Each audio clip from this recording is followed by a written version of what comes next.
Di naman si ano, sorry ah.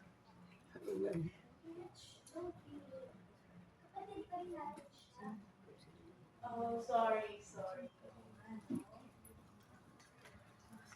Daddy eh.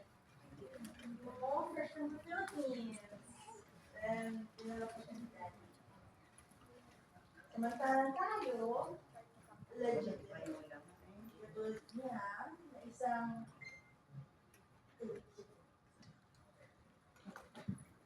Hindi ko pinagsisiksikan ang sarili ko dito. Pinuntahan ako ni Daddy sa Manila. At nayos yung mga papeles ko. Natural, sumama ako sa kanya dahil menor de edad ako. At kailangan na rin ako pangalagaan. Kung nagagalit kayo sa akin, at iniisip nyo na sip-sip ako kay Daddy, pues, masisip-sipin ko pa